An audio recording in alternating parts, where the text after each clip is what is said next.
Tomato? அதுவும் அவர் ஒண்ணு சொன்னாரு, "பிரம்மாண்டமா இத வந்து நாங்க ஆரம்பிச்சோம். பிரம்மாண்டத்துக்கு ஒரு கேடா? பிரம்மாண்டம்னா என்னன்னு உங்களுக்குலாம் தெரியுமான்னு?" கேள்வி கேட்கணும்னு தோணுது. பிரம்மாண்டம்னா இதுதான் பிரம்மாண்டம் போல. அப்பன்னா இதுதான் பெரிய ஷோவா இருக்கும்ல பார்க்க போனா உலகத்திலேயே. ஆனா அப்படி இல்லையே. பிரம்மாண்டம்னா, அப்படி சும்மா இப்படிலாம் எல்லாம் டயலாக்கா சேர்த்துக்கிறது. இப்படி நெறைய பேர் படத்துல இருந்து எல்லாத்துலயும் வந்து பிரம்மாண்டம், பிரம்மாண்டம்னு சொல்லி வச்சுக்கிறாங்க. ஆனா அத தான் குடுக்க மாட்டேங்கிறாங்க. சரி அதெல்லாம் விட்டுருவோம். அ அடுத்தது வந்து ஷூட் டிஆர்பிக்காக என்னலாம் பண்றானுங்க பாத்தியா? ஆமா, என்னென்னமோ பண்றாங்க.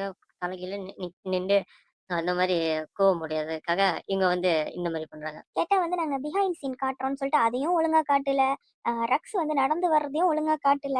மொத்தத்துல எதையுமே காட்டாம குக்கிங் ஷோன்னு பேரு வச்சுக்கிட்டு என்னென்ன கருமத்தெல்லாம் பண்றாங்க பாரேன். ஆமா டொமேட்டோ இந்த மாரி விஷயம்லாம் நெறைய நல்ல அத சொன்ன மாரி சில யூடியூபர்ஸ் வந்து இந்த மாரி நல்ல விதமா நல்லா கொண்டு வந்து அந்த மாரி இந்த இன்ட்ரோ பண்ணியிருக்காங்கல்ல, இந்த பெரிய சேனல்ல அஜய் டிவில. அந்த மாரி நெறைய சேனல்ல சாதாரண யூடியூபர் தானே இவங்கலாம் பெரிய சேனல் தானே கணக்குப்படி. இன்னும் நல்லா பண்ணுவாங்க டொமேட்டோ. இவங்க